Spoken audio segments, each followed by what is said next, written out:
नमस्कार। मैं बालाजी, आप सबों का स्वागत। Welcome to all of you for this new session on libraries and tools for offensive Python. We have done one session of libraries and tools for offensive Python, but I think there are a lot more to cover. So in between, to keep you all engaged, we have covered two more sessions. One, we started with how to create your own scanning tool. We have covered that sessions, and we have also covered port scanner. Hope you all are able to grasp how to write, what to write, how to use libraries, both for writing your own port scanner as well as for writing your own tools like password cracker or brute force tool. What I suggested to all of you that it is good to practice it. We have given you the flow chart, we have given the library, we have even given you the low code on the screen, which if you see 2-3 times repetitively, possibly you'll be able to grasp what exactly we are doing to make those tools. So it will be good to do some practice on that, and I'll expect a compiled code which has worked correctly for both port scanner as well as for password cracker and brute force cracker is ready with you all by tomorrow evening. But let me give you some insights on today's session, libraries tools for offensive Python. So welcome to each one of you. It is Python. It's a scripting language. And what we are teaching you is the finest possible art to create the tool, not just operate the tool. Most of the courses that you do across the globe, you'll be asked to run the tools, but you will never know what is there inside the tools. That's the reason we thought it is good idea to cover what is there inside the tool and how to make those tools working using Python libraries. So before I jump into the libraries, there are two very interesting courses we have launched. It is good to have a look of them before we start the journey today. So one course we are launching on 9th September to 29th September. It is 20 days intensive program on open source intelligence using Python.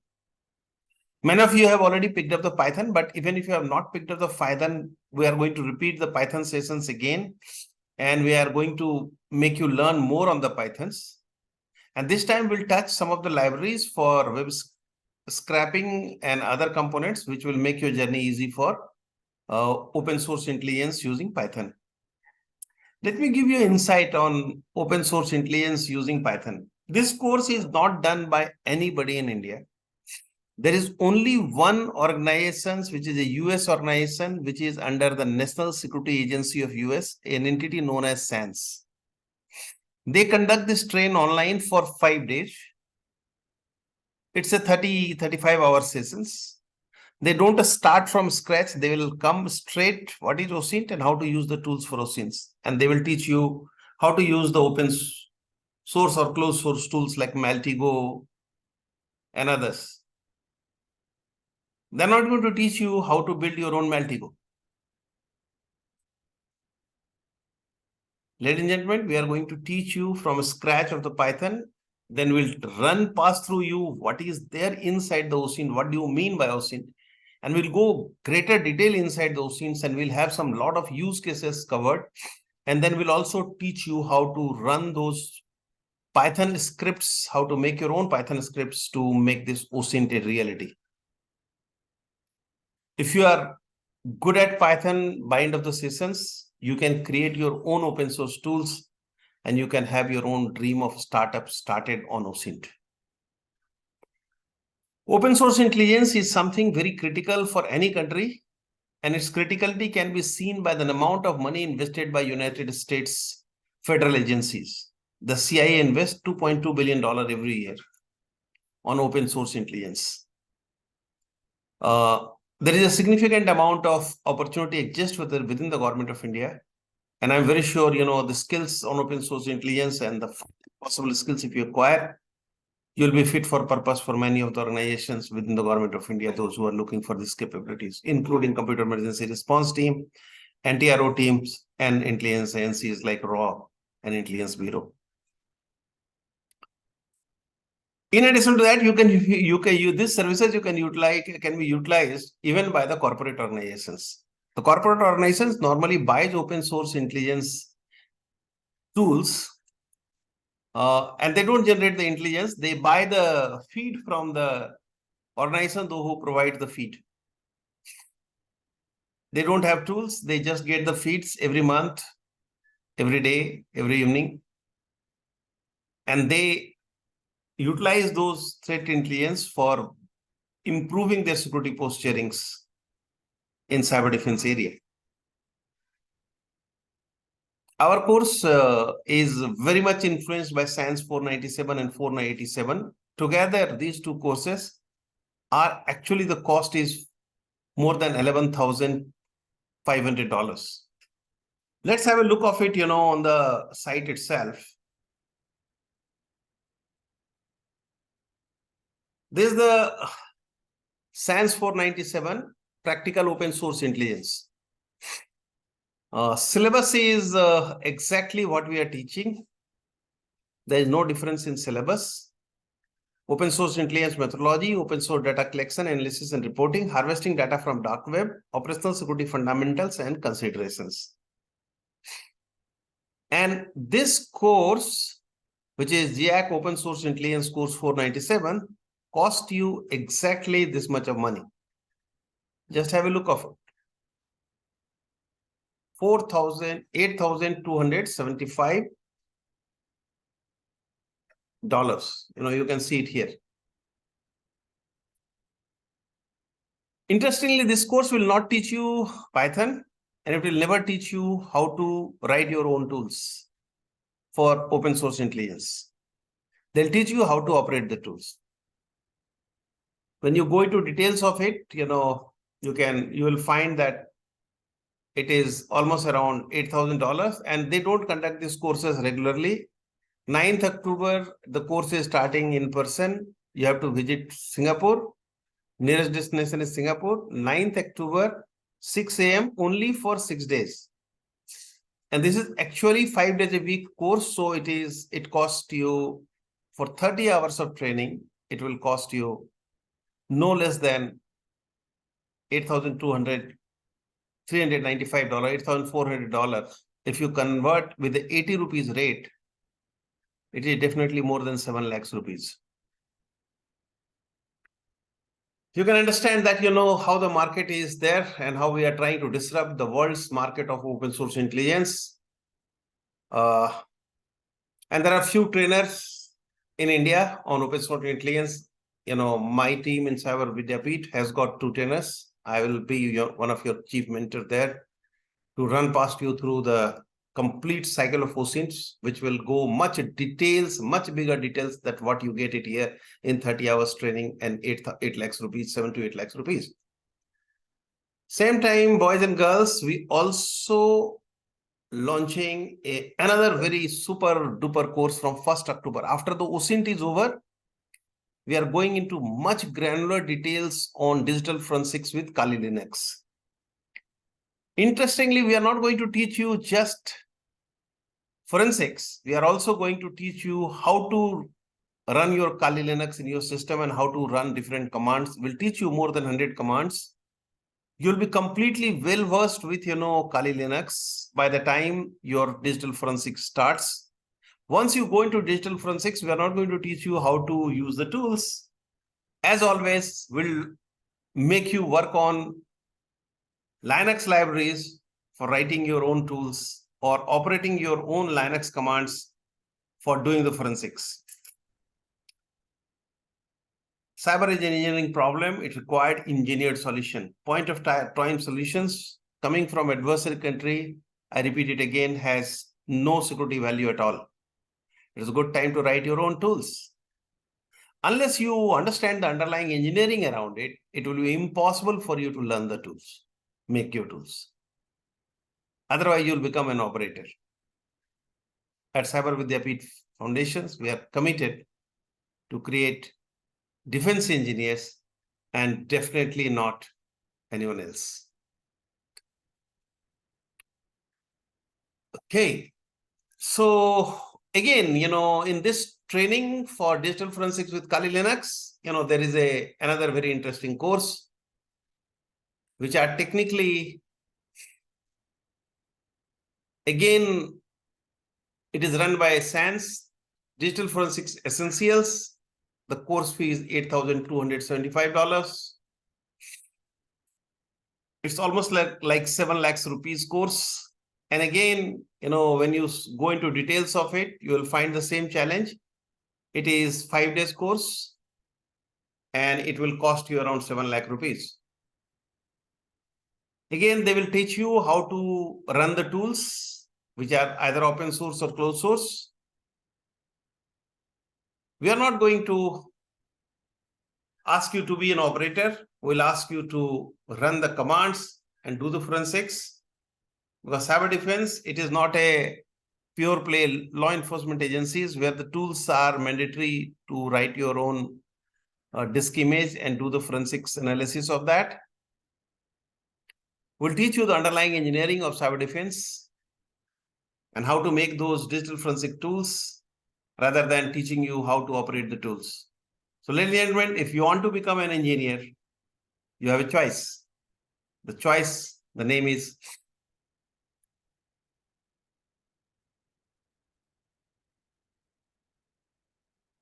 Cybervidyapeeth Foundation, and here is our website. So if you want to register for this course, both courses are not overlapping. One course, Open Source Intelligence, start first from 7th September.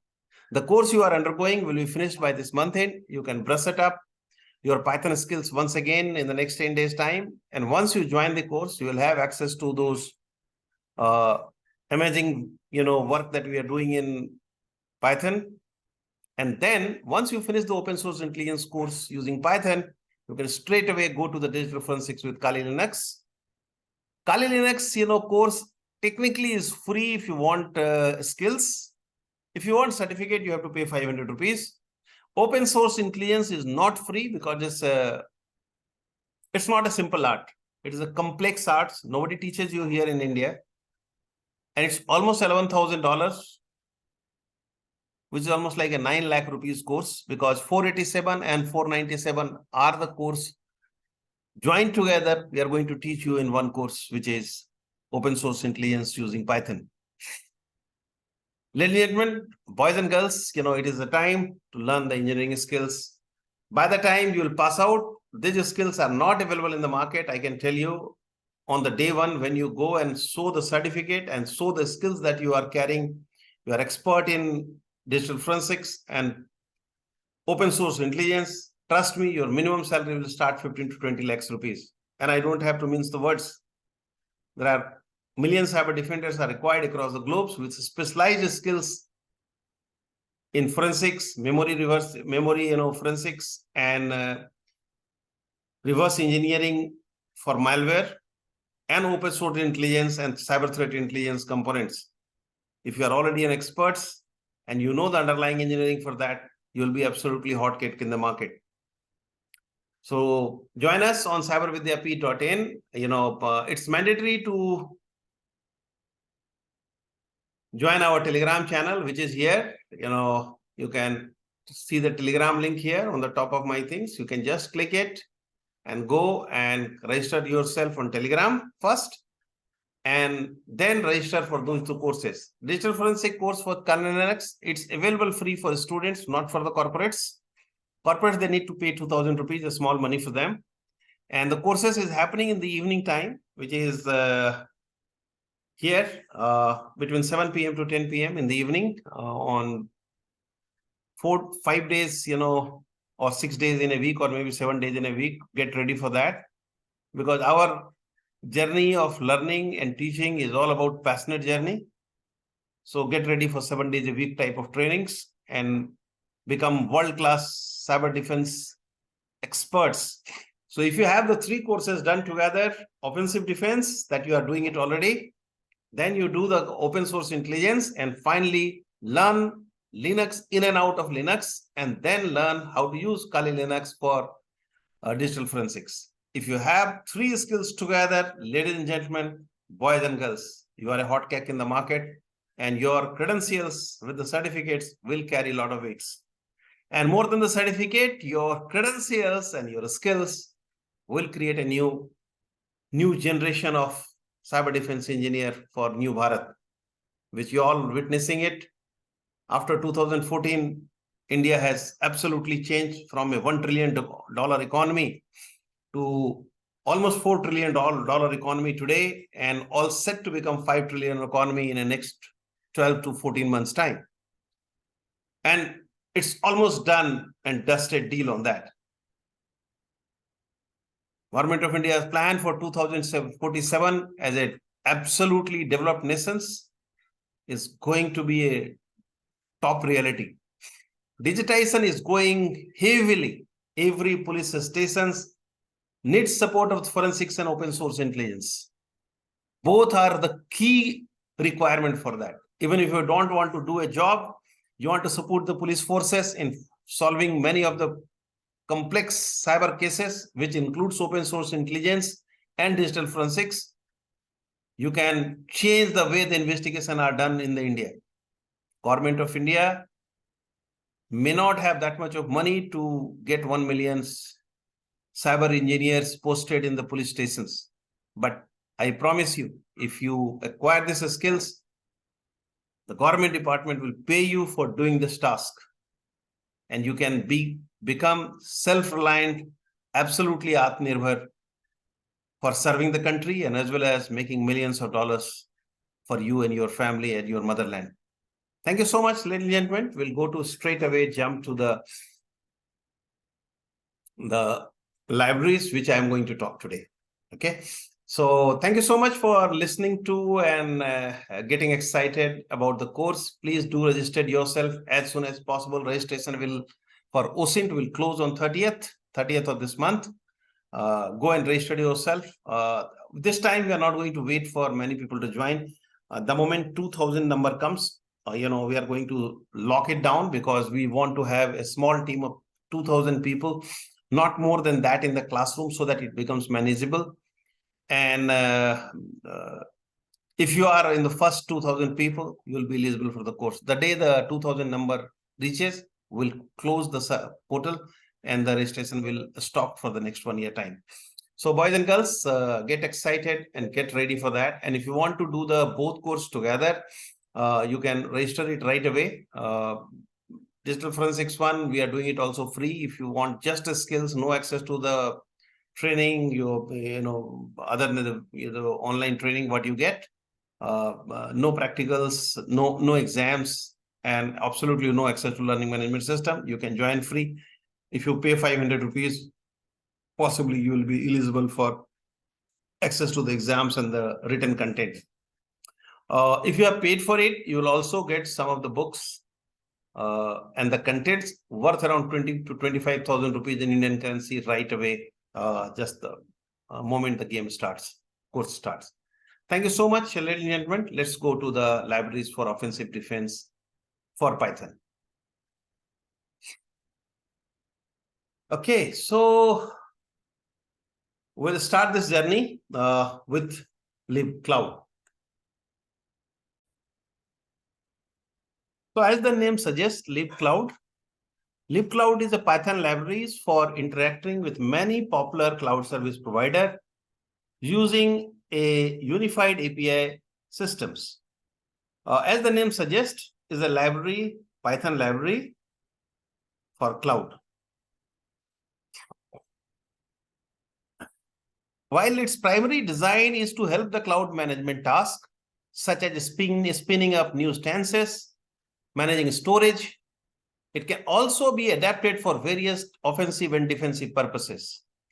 As we are doing the offensive Python, so we'll be using, will be teaching you how to use these libraries for offensive and defensive purposes. So once you look into the offensive use cases, there is a very beautiful example for this is Reconsa, the way you do with the use of Nmap and any other tools for actually comprehending the assets. The libraries in the cloud can be used for Reconsa purpose to enumerate cloud assets, how many cloud assets are there and their properties, what are their properties, knowing what's the running and where can be the critical information when preparing for the penetration testings. So this is a very interesting, services which can be leveraged for knowing all the cloud assets and properties. And it also allows you to know what services are running, where can be the critical information when preparing for the actual penetration testings.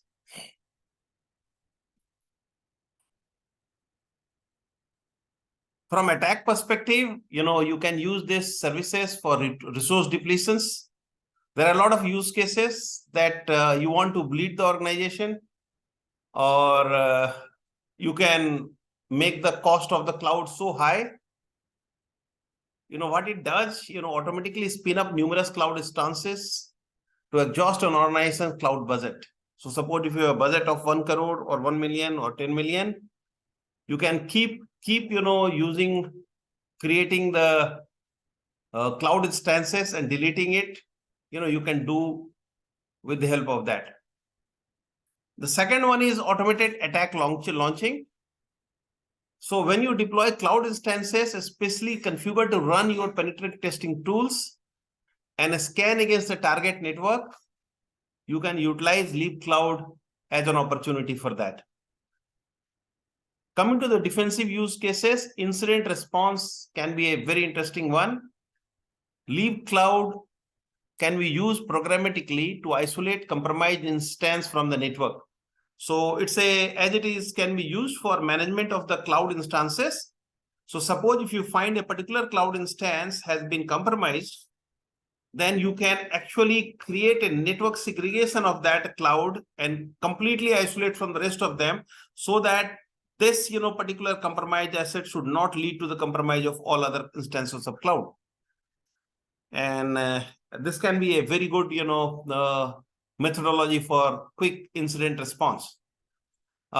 Secondly, we can utilize this Leap Cloud for monitoring the cloud resources and set alerts for unusual activity, like a sudden increase in the number of instances, which can be an indicator of a compromised assets. So Leap Cloud can also be used to monitor the resources and abnormal usage pattern. If you can see there is a trend of the particular cloud services, and if suddenly spikes are happening now and then possibly there is a indication of compromise possible, and this can be used for monitoring that. You can also use it for backup and recovery purpose, because it's a cloud management capability. It interacts with API and it allows you handle to manage the instances. So you can automate the process of creating backups for critical instances and storing them in secure locations. Leap Cloud is an amazing tool for configuration management, and you can utilize that for automating the process for creating the backups if needed. It can also be used for automating the patches on the cloud. So cloud, you might have the operating systems, applications, you can have some services where the patches are coming now and then. You can use those images and you can get the patches done using Leap Cloud. Last but not the least, configuration management. It is an important tool for consideration management, and it is a cloud agnostic tool. So you can utilize it for AWS, you can utilize it for Azure, or you can utilize it for Google, or you can utilize it for Geo Cloud or Adani Cloud or the Vedanta Cloud. Doesn't matter. Configuration management can be done, and configuration policies can be created for all instances to adhere using Leap Cloud. So libcloud can be a very, very important and potent tool for automating many tasks in both offensive and defensive operations, but use it responsibly. And if you are from the attacker world, this can be utilized for attacking the system. Second library for this is a Python Fabric library for offensive Python. Fabric library in Python is designed to execute shell commands remotely over SSH, thereby enabling the system administrator to perform tasks on multiple servers same time. While Fabric is a tool generally employed for lawful and beneficial tasks, it's worth noting that it can also be adapted to use for offensive and defensive security, cybersecurity context. Many of the malwares uses it for control and command center communication. Once the access to a network is obtained, Fabric can be used to execute commands across the multiple compromised machines. It can also be used for data exfiltration purpose. Use Fabric to copy the sensitive files from the remote machine to your local setups. So suppose if there is a local files are there where the machine is compromised, you can utilize to exfiltrate the data and copy that into a remote machines. It can also be used, the Fabric can be used for reconcile purpose, enumerating the detail about the network, running services, install software, or on the remote machines. A simple command, crun within the bracket netstat -an can provide you significant amount of information on the remote systems. It can be even used for automated exploitations, where the same crun command and the Python exploit.py, whatever exploit is there, you can run it in your systems, and it can be done the automated exploit scripts on multiple machines same time. It can also be utilized for deploying payloads, which means the upload and execute the malware, other payloads on the compromised systems. And this can be used for actually deploying the payloads and compromising the system. Defense use cases is very interesting. It can be used for incident response. Quickly isolating the compromised system from the network can be done with this command. You can automating the patch management, you can do it with this. The Fabric can be used to roll out urgent security packages across the multiple systems simultaneously. It can be used for even the forensic data collections, collect logs and other data of forensic analysis. The Fabric can also be used for system monitoring, periodic run commands to monitor the system's health and checks for the sign of any compromise. With ease of doing the configuration management with Fabric, it ensures that system configuration meets the organization security policy. As such, the Fabric library provides powerful functionality that can be employed for both legitimate and malicious activities.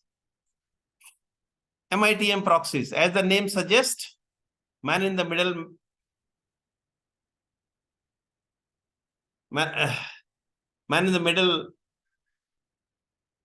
program for proxy is an interactive HTTPS proxy with SSL TLS capabilities.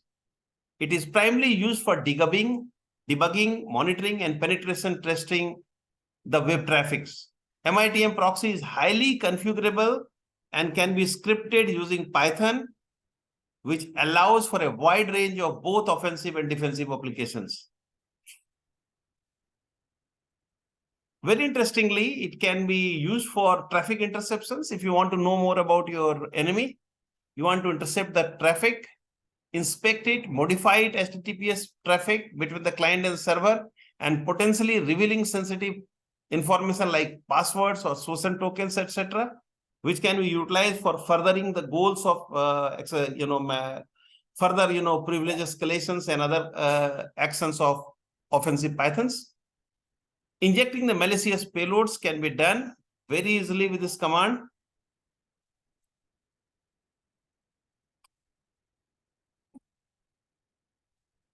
It can be used for injecting the malicious payloads inject malicious codes or payloads into the web pages to exploit vulnerabilities to perform attack like cross-site scripting. It can also be used for downgrading the encryptions, force weaker encryptions to algorithms to downgrade HTTPS to HTTP to make the encrypted traffic easier to crack and do a real man-in-the-middle attack situations. So if it is no SSLs, it is in clear text, and then you can harvest more information. It can be used for credential harvestings. You know, when the you want to collect usernames and passwords by sniffing or modifying the login forms, you can achieve with this. You can also cause denial of service, intensely slowing down or terminating the connections to exhaust resources. Defensive use cases is a very interesting monitoring and alerting, which is a very important component of Security Operations Center. You can use this MITM proxy to monitor for suspicious patterns or behavior network traffic, and finally raising the alerts to manage the security incidents in a very, very structured manner.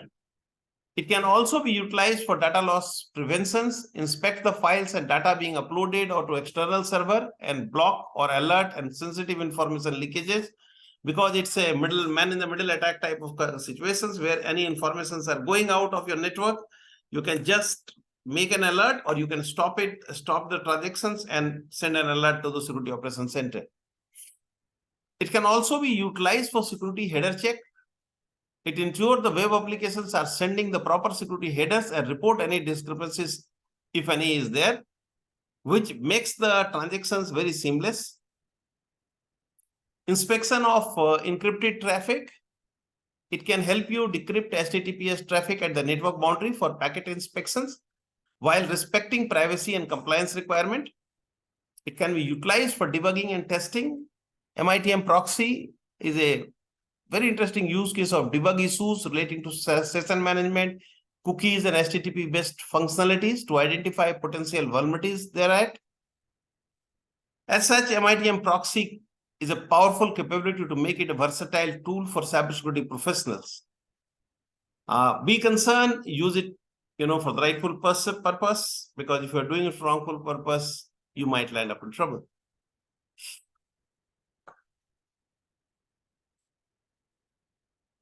Next one is the PyTorch or TensorFlow.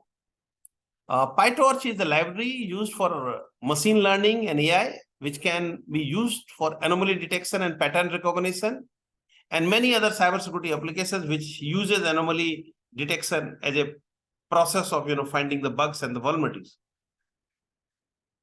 PyTorch and TensorFlows are machine learning framework designed primarily to tasks like natural language processing, computer vision, and AI/ML based applications.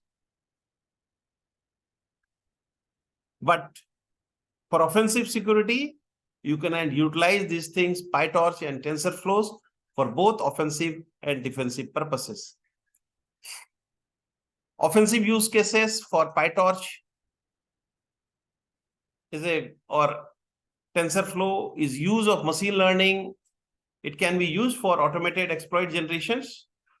So you can use the same technique of generating the information using AI.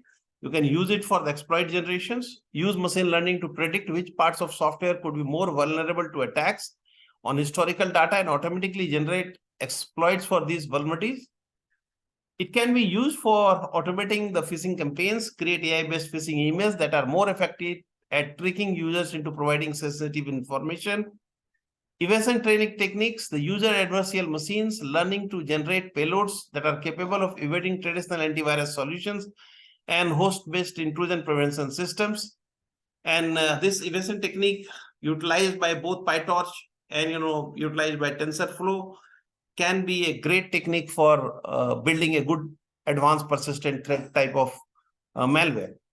Credential stuffing can be done, and user machine learning models to predict types of password a user is likely to use, thereby making credential stuffing attacks more effective. And finally, it can be utilized for data exfiltrations using machine learning algorithms to prioritize which data should be exfiltrated first based on the data's perceived value or sensitivity. As it can be used for offensive purpose, ladies and gentlemen, boys and girls, it can be used for anomaly detections, and predicting a potential attacks. It can be used to train the models to recognize normal system behavior and flag anomalies that could indicate a potential cyber attack or a failure mode effect analysis. It can be used even for the phishing detections. Using machine learning to analyze emails and URLs is to determine whether they are part of phishing campaigns. And if it can be blended with the reported data of potential spams, it can become amazing, capability to detect a potential email-based, phishing detections capabilities. It's a very interesting case. It can be used for malware classification, employ machine learning to automatically categorize new malware samples, helping the speed up the process of updating antivirus definitions. User behavior analytics is a very interesting thing.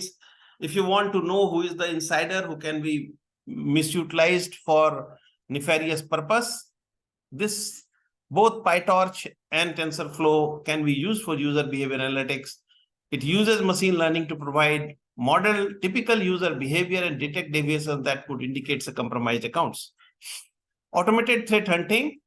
This is another very interesting area. Utilize machine learning to sift through the large amount of data to identify indicators of compromise that a human might miss. Their eyes can default, but automated threat hunting can be an amazing opportunity using PyTorch or TensorFlow. So, ladies and gentlemen, PyTorch and TensorFlow offer significant offensive capabilities as well as defensive toolsets that can be adapted for cybersecurity tasks. By incorporating machine learning into your cybersecurity toolkit, you can create more adaptable and resource robust and resilient computer systems. The last one in the series is the Python Scrappy. We have already discussed about the Trify in the other session, but let me repeat it. Scrappy is a Python framework for web scraping. It's an amazing tool for open source intelligence, which allows you to extract data from the website. While it's primarily used for data mining and automated testing purposes, its functionality can also be adapted for cybersecurity purpose. Offensive use case is a very simple one. Reconcile and information gathering can be done by the Scrappy very easily. And if you want to import Scrappy libraries, you can simply put in Jupyter Notebook. You can put import Scrappy, and it provides you. And then you have to define what class of information you want to extract. If it is an email spider, you can use a Scrappy for that. It can also be used for content discovery. Scrap website to discover hidden URLs, files, other resources that may not be linked with the main website. This information can be used to exploit poorly secured endpoints. Automated vulnerability scanning can be done by Scrappy. Use Scrappy in conjunction with other tools to perform automated vulnerability scannings for the web applications. And many of the tools which are being written in Python, they allow Scrappy to work together to make it more powerful automations capability for scanning a web applications. Scrappy is an amazing tool. It can be used for automatically collect and download sensitive data exposed on a website. So many times, if I want to generate a lot of threat intelligence from the open source, we can go to the website and Twitter, Pastebin, and scrap the information from there. And once the system data comes over here, use the NLP, which is inbuilt as a part of the TensorFlow or Scrappy capabilities, and then you can utilize the predicting a potential, use cases for data exfiltrations. So we were talking about rate limiting. You remember in the past, this can be used for rate limiting and captcha circumventions. Build advanced spiders to circumvent rate limiting or captcha mechanism. Although this could be against the terms of service of many websites, but you can do the rate limiting and captcha circumvention for generating the data from those websites, and which can be converted into actionable intelligence. Very interestingly, Scrappy can be utilized for checking large part of data which are available in public domain and find if any of your data has been leaked out and it is being shared in the dark web or the deep web. It can be used for web content filtering. It's a very important tool. Scrap websites to analyze the content and categorize them into the purpose of the web filtering. And then you can keep improving your web filtering capabilities. I can give you an example for that. If there is a team of 20 people, all of them are working for the same team, they might be having access to same sort of information. Now, in that one, you want to put a content filter that the person should not visit the any website, which is linked to the pornography, linked to the sites selling the arms and ammunitions. When you are using, web content, capabilities for Scrappy, you can utilize it for web content filtering and categorize that websites whether website can be accessed by the team or not. And that is an amazing facility that a Scrap website to analyze the content and categorize them in the purpose of web filtering. OSINT, Scrappy is the tool, which we'll be utilizing in our OSINT training as well. Use a Scrappy to automate collect the open source intelligence for threat intelligence purposes, which can include collecting information on emerging threats, malware campaigns, or phishing websites. This can be used for automated testing for web application security. Use a Scrappy to perform automated testing for your web application to identify security flaws such as broken links, security misconfiguration, and other vulnerabilities. Ladies and gentlemen, this is also utilized for brand monitoring and phishing detections. Trust me, brand monitoring and phishing services are coming for a huge cost. If your boys and girls are trained in your organizations, and if you can hire a trained boy, you can avoid that huge spend of money, almost to the tune of 70 to 75 lakhs every organization, every year they are spending on brand monitoring and phishing detections. This can be quickly done using your internal homegrown capability. So Scrappy is a versatile tool that can be employed for a range of cybersecurity tasks. However, its capability also comes with ethical and responsible action. Don't use it for wrongful purpose, otherwise you'll end up in trouble.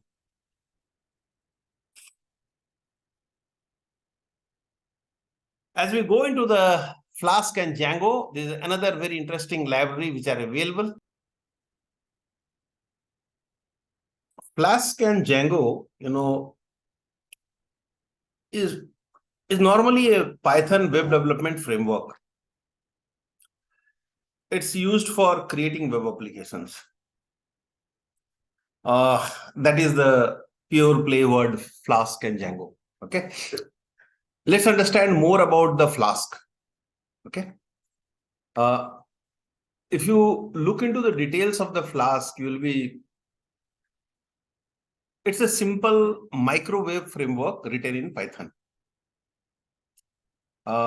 Ideal for small to medium-sized web applications. It follows the web server gateway interface standard, better known as WSGI. On the other hand, Django is a high-level Python web framework. It's an awesome tool for web development, and it increases rapid development cycle. One very important word that is used for Django is don't repeat yourself, DRY. And the web framework for perfectionists where deadlines are set. But that is a pure play, child's play, which is done by most of the programmers. But when it comes to security personnels like me and you, we don't believe in small time games. The same Flask can be used and Django can be used for SQL injection testing for defense. So when you set an objective, identify vulnerability in the database queries, you can use this tool, Flask or Django, for manual testing to send malicious SQL queries to the application. Similarly, you can use this Flask and Django for cross-site scripting testing. You can detect places where the application might output user-controlled data without proper escaping.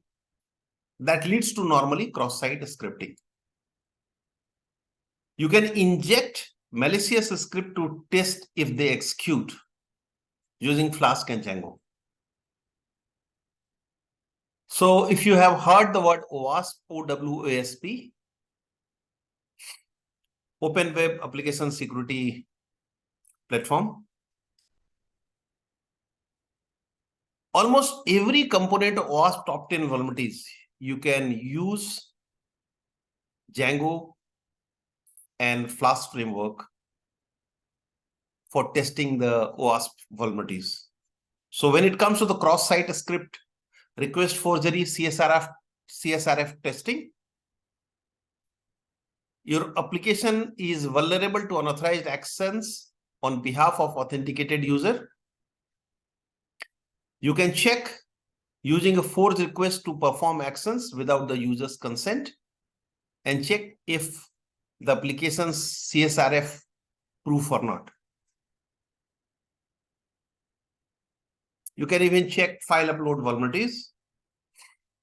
If you want to upload and attempt malicious files with unexpected extensions, whether it allows or not, you can test it. You can use even insecure direct object reference IDOR, which is the top 10 ninth number of vulnerabilities. You can check if users can directly access object, they should not by manipulating the input, changing the URL. You can manually change URLs or hidden fields to access unauthorized resources using a Flask or Django platform. You can test even the authentication session management, security misconfiguration, sensitive data exposure, or server vulnerabilities. You can even check rate limiting and throttling, and you can bypass if you want. You can cause denial of service attacks. You can perform stress test to identify rate limiting or throttling weakness using Django and Flask. So boys and girls, what you see is straight. Attacker sees it with other eyes.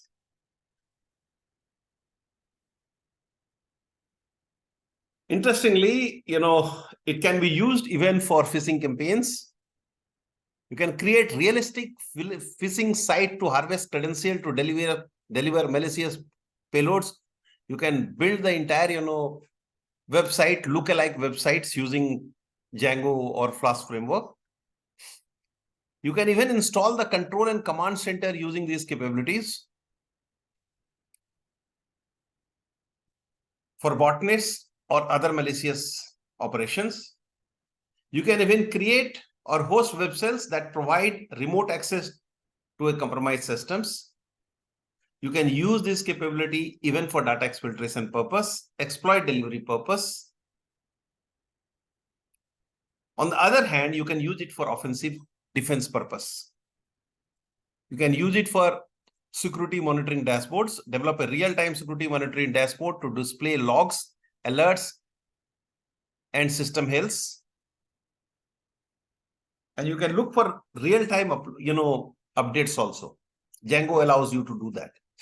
Create a centralized incident response platform for managed security incidents.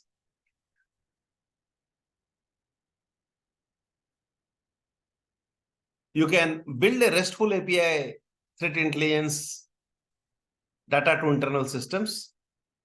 Django REST framework is an amazing capability for that. Many of the threat intelligence platforms provides APIs, and Django REST framework can be utilized for that purpose. You can use even for the automated scanning services. You can implement a service or schedule vulnerability scans or web application on the network infrastructures. It can be used even for security orchestrations, automations, platform. which is SOAR tool.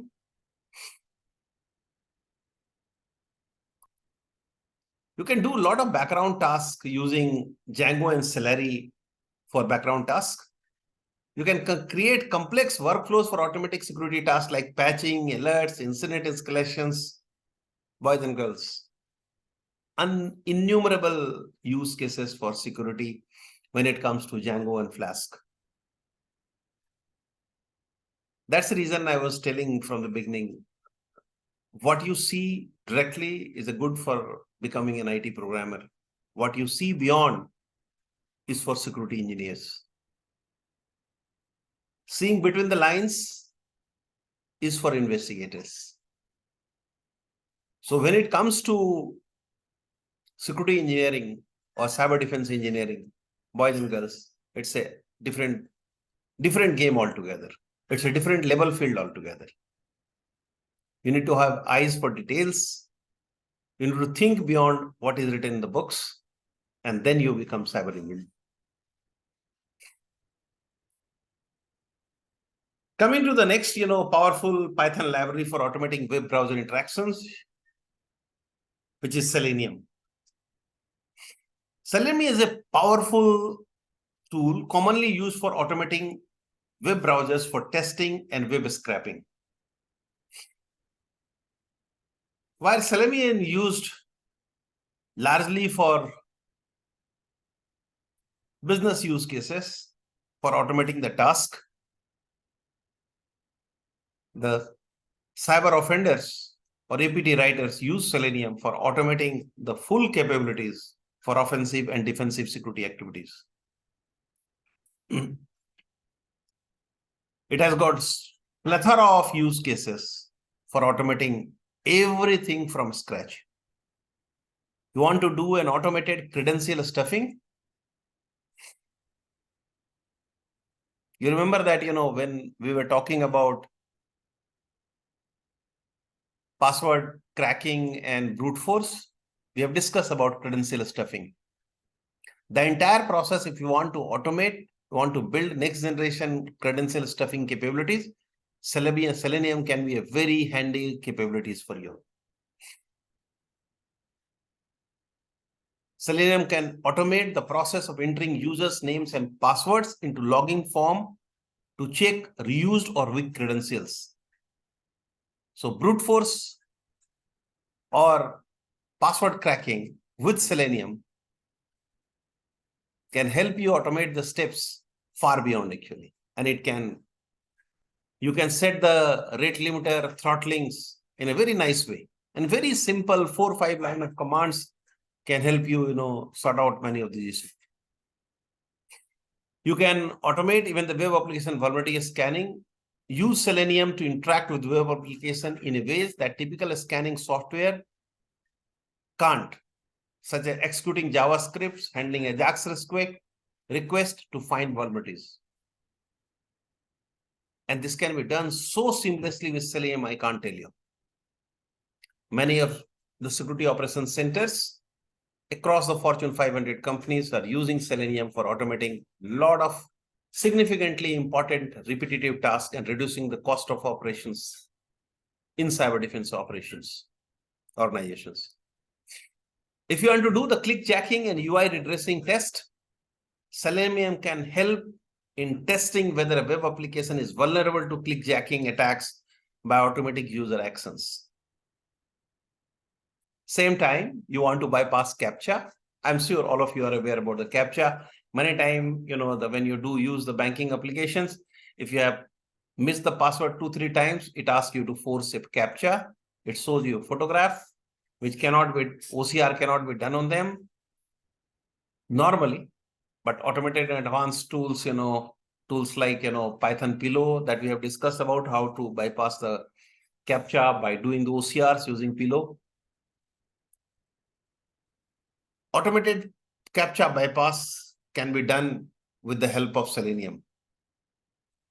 Although against in the terms and services of most websites, Selenium could theoretically be used to automate interactions with CAPTCHA systems, intend to solve them for the feed data to a machine learning model trained to solve CAPTCHAs.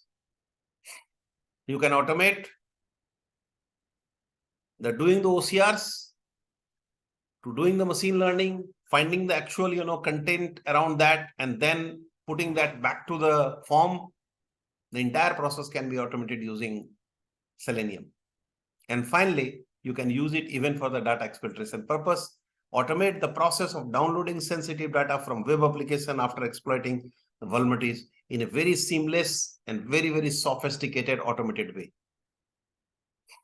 Next generation attacks, which are coming in nowadays in the current APTs, they are all automated process, ladies and gentlemen, boys and girls. Selenium provides a huge amount of levers to the attackers as well as to defenders. Let's discuss about the defenders use cases. You can do the automated security testings using Selenium. Use Selenium to automatically run through the user journey in your application, checking the security controls are working as expected. And commands are couple of lines of commands, you can automate the entire stuff. You can use simulated attack scenario for test training purposes. Selenium can be used to simulate various attack scenarios in a controlled environment as a part of the employee cybersecurity trainings. Trust me, a lot of simulators across the globes are using Selenium to actually simulate the testing environment and training environment. Selenium, for any repetitive task, you can utilize it. Think about, if you are doing the web scraping for 1 million websites same time, you are going to the pages after pages. If you do it manually, it takes millions of hours. But if you do it through automated ways, using a very nice, automation framework like Selenium, can help you the web scraping to threat intelligence journey seamlessly. When we'll do the threat intelligence, sessions, we'll go and learn more details about web scraping using Selenium.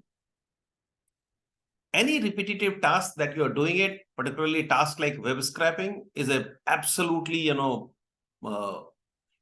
horrendous task.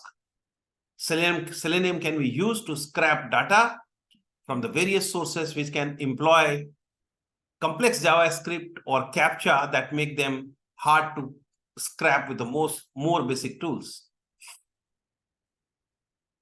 You can even do the content security policy testing. Selenium can be used to check the content security policies are effectively preventing the loading of unauthorized scripts or content.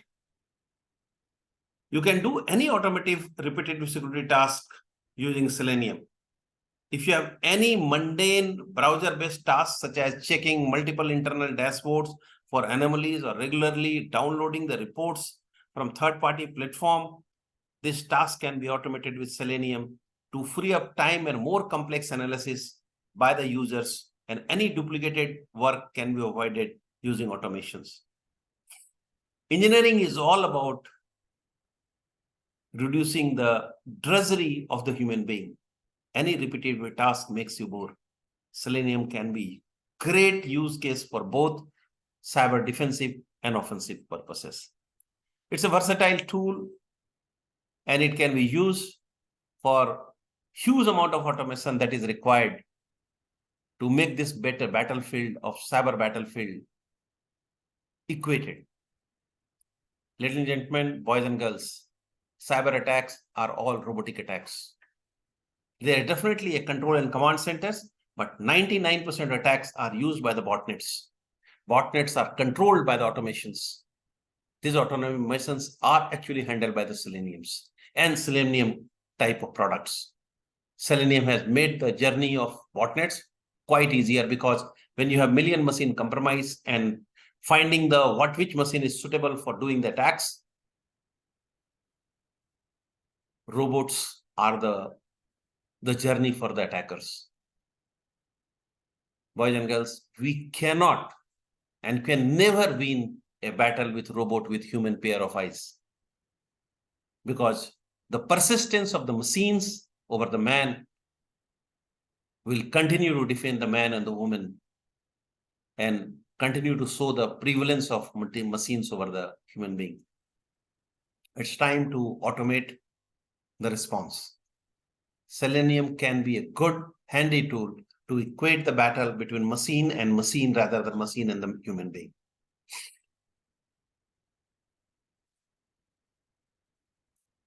Let's talk about PQT, PYQT, and Tincter. It's a GUI library for Python, useful for creating interfaces for security tools.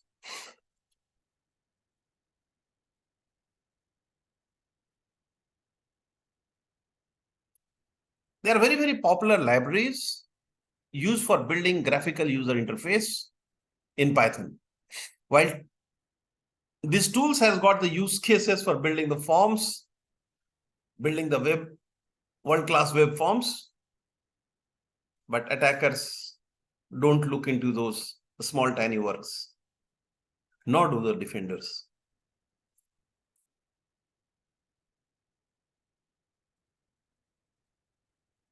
PyQt and Tincter are amazing tools for offensive use cases.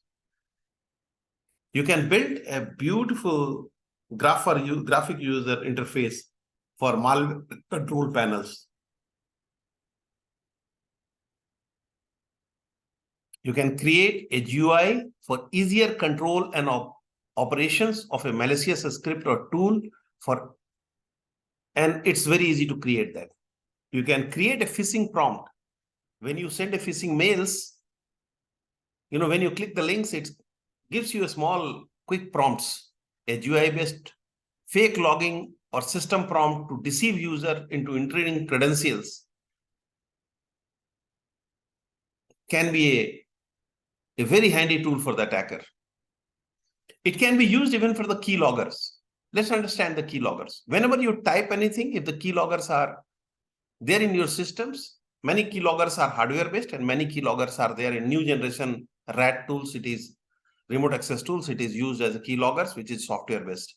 So whatever type human-machine interface you have when you are typing the keyboards, it's going into some forms or some papers, but these keystrokes can be saved by a small tool which is known as keyloggers. So keylogger, you can create with a GUI using the PyQt and Tincter. A keylogger that comes with a graphical interface for configuration can be created very easily. You can automate attack scripts. You can create a GUI to automate various attack scenarios, making it easier for the attacker to select targets, payloads, and finally cause the data exfiltration. You can even create a data exfiltration tools using these capabilities. GUI is a great tools for a user interface. You can create incident response dashboards for defensive use cases. You can create a real-time incident response dashboard for internal use, that what happens and how it looks like. Easily you can create with this capabilities. You can create security configuration wizard, a simple GUI that guides user through the setting up security features like firewall, antivirus, and encryptions. If you look into the next generations, the tools that is coming for managing the security systems, they are all coming with the GUIs, graphical user interface. PyQt is a absolutely awesome, configuration GUI. You can create those configurations very easily so that the maintenance of the security system can become very easy. Wherever it comes to the user interface, it is good to use GUI, graphical user interface, where interactions can be a lot easier. You can create even the log monitoring tools, a desktop application for viewing and analyzing the security logs on your systems, and you can create a nice graphical user interfaces. You can even create user training and awareness programs using GUIs. There are a lot of, you can have your file integrity check, a GUI tool that allows users to easily check the integrity of files to ensure they have not been tampered with. If you want to see the hashes, you can create a nice GUI, click the button and you check whether the hash values are correct or not. So both PQIT and Tincter offer a broad range of widgets and capability for building versatile graphical user interface, which can reduce the number of cyber engineers, where the normal operation guys, boys and girls from the 8th class to 12th class can go and work. Beautifully created. The way the GUI of Microsoft has been created, anyone can use it. Class 6 student can use it. It's time to automate, and it's time to create a nice GUI, and PQIT and ThinkTer can be amazing capabilities around that. Now coming to the pandas, pandas is a brilliant data analysis libraries, and your machine learning journey start with pandas. As I was discussing earlier, that it's a battle between machine and the man and woman. The battle is between robot and human being, where robot for persistence continue to defeat the human being. Pandas or machine learning capabilities does provide a significant edge over the robot-based attacks. Time to equate the battle, and pandas and the data analysis capability can be super handy tools for that purpose. So pandas is a popular data manipulations and analysis library for Python. It can be used for offensive and defensive purpose in a very significant ways. So suppose if you are doing the reconsa and trying to dump a lot of data, those data analysis need to be done by some machine-based tools. Pandas plays an important role for doing the reconsa data analysis to generate actionable intelligence. Boys and girls and ladies and gentlemen, when you do millions of reconsa of millions of systems, it is humanly impossible to check every line of things that you have done the information gathering. You need to build significant amount of data analysis to find actionable intelligence. So there is a cycle for it. When you generate significant of data scraping, you do it, you create data. It is not actionable intelligence. Then from the data, you try to generate some information out of that, which are useful for further analysis.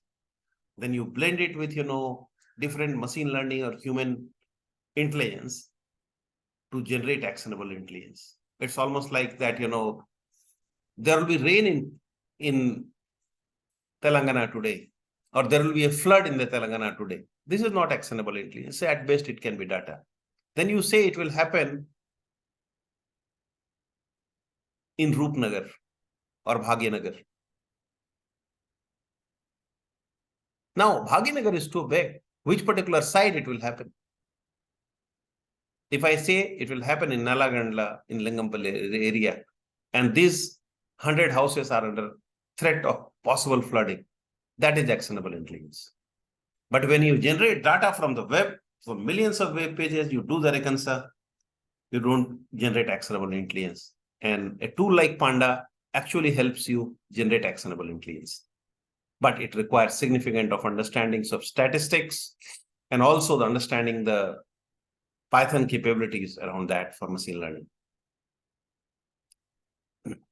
Now, when you do the credential stuffing, you want to do the analysis of that. You can use the pandas for credential stuffing attacks. You can use Panda to filter and organize credential dumps for automated attacks like credential stuffing. So when you know that this, a set of person you are targeting for password cracks or brute force attacks, you don't go and, do the brute force attacks and checks the entire dictionary. Try to find what sort of password he uses. So now, if you want to do analysis around it, you can do a lot of scrappy you can use. You can find a lot of data about that person. And finally, when you do the analysis of data, Pandas becomes very handy for you.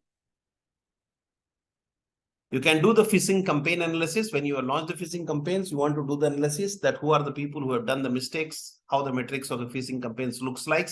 You can create a nice, information analysis out of that. Pandas can be used for payload customizations. Use Panda to customize payloads dynamically based on information like user agents, locations, type of systems. The payload customization is very important for payload delivery and exploits. And finally, data exfiltrations. When data has been extracted from the target, use Panda to clean, format and prepared for further analysis. Because when you are dumping, 2 terabyte, 3 terabyte data, that is not gold mine. Gold mine will be one specific information, like, you can find the administrative passwords in the system. That will be a gold mine for you. Or suppose if you have found everything, you want to find a small keys, which is a private key for a public key infrastructure. That will be a gold mine.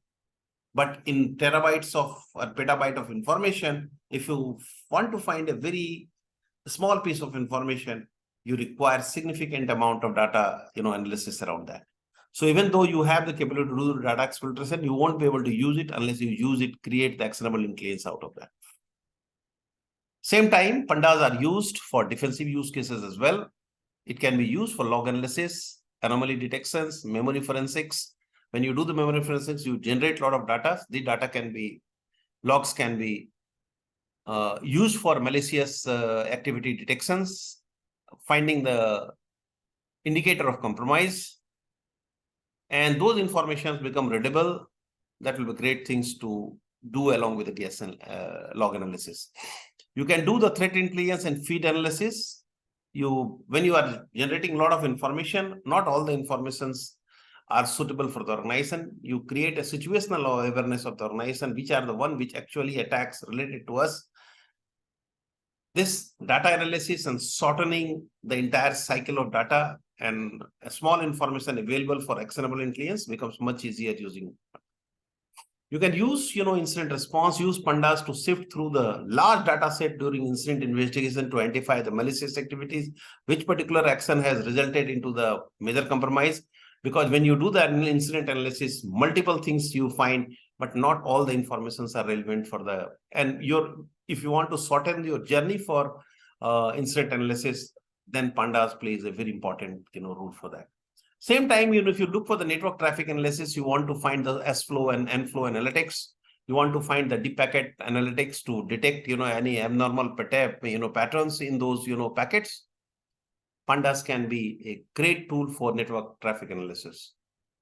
If you want to predict who is the person in the organization who is potentially insider threats, boys and girls, 80% of the organizations are being hacked because somebody stupid or somebody malicious within the organization has done something malicious. Insider threat is the real threat. If you want to know who is the potential purpose and bring a predictive models around that who will make the mistakes or who will do the malicious activity, that actions is known as user behavior analytics. There are huge amount of logs available in the organizations to correlate the logs, do the deep data mining out of that, do the data analysis using Panda. User behavior analytics can be a great route using the pandas and build a predictable model and safeguard the organization from insider attacks.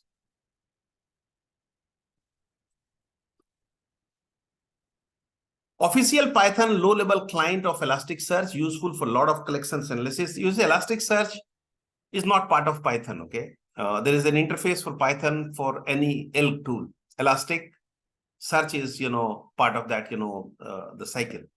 So you have got Logstas, Kibana, and Elastic. These are the three capabilities as a part of the LK.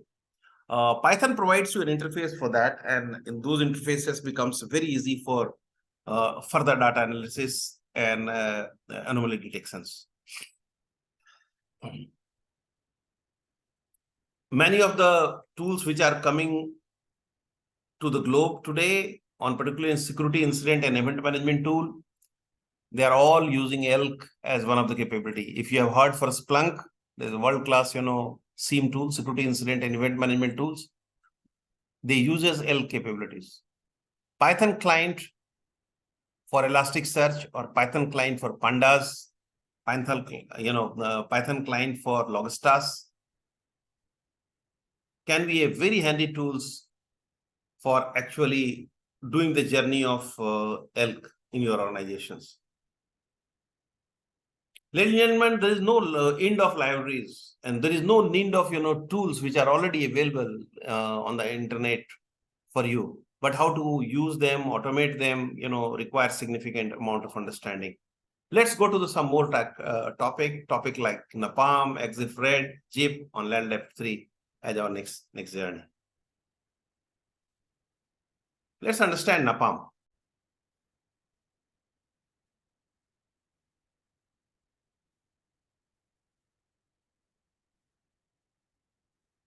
Napalm is a network automation and programmatically abstraction layer with multi-vendor support. Is a Python library that simplifies the process of automating networks. It works with various network devices from different vendors like Cisco, Juniper, Arista, and many others. Napalm provides a set of common methods to perform tasks such as reading, writing, configurations, retrieving status, and more. If you look into the Python interfaces for this, it can be used for configuration management, networking monitoring, compliance check, automated rollbacks, OS upgrades, discovery, disaster recovery from the automated to the backup tapes, do batch operations. Python, has got a lot of integration with Python because Napalm is built on the Python libraries.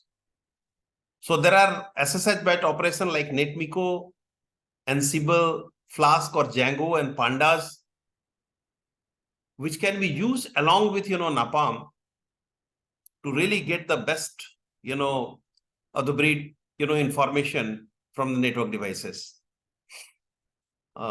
When it comes to the EXIF is a very interesting, memory image forensic, systems. It is an exchangeable image file format. Data is a metadata embedded in image files by digital cameras and smartphones. It contains various pieces of information such as camera setting, GPS coordinate, date and time, capture, and more. EXIF data can be crucial in image forensics and determining origin, authenticity, and properties of an image. Python libraries for EXIF data, PyEXIF version 2 or PIL, which is Pillow, which we have discussed in the past, can be a very good, capability for memory forensics as well as for image forensics. It can be used for authenticity verification of a photograph, whether the photograph is genuine or not, whether any tampering has happened in the photograph. You can even find the geolocation analysis, use the GPS data of EXIF to determine whether photo was taken, where it was taken, what was the longitude, latitude of that place. You can do the temporal analysis, determine when the photo was taken for the time-based analysis. You can do even the device identifications using EXIF data, analysis out of that and find which model of camera it has been used for that. It can be a great tool for investigation and evidence. You can use EXIF metadata in legal cases for investigation to establish facts and refute claims. You can use Pillow, which is a built-in, Python library for reading the EXIF data. It's a very interesting, view. You can also use PyEXIF 2 version, for reading the EXIF file. And it can be a great tool for reading any one of the photographs and image. When it comes to JIP Python SOAP client, it uses the cases and its use cases for offensive defense. JIP is a SOAP client for Python. It allows you to interact with SOAP-based web services. SOAP stands for Simple Object Access Protocol, is a protocol for exchanging structured information in implementation of web services in computer networks. JIP handles the complexity around creating XML request response, envelops that for the SOAP services so that you can focus on the business logic for your application. JIP can be, used for network defense and legitimate activities. You can use JIP for automated monitoring, configuration management, incident response, data retrievals and analysis. JIP can be, used with integration of the SIEM tools, security incident and event management tools. It can also be used for the compliance checks. LDAP3 Python client. It's a very good, Python client is the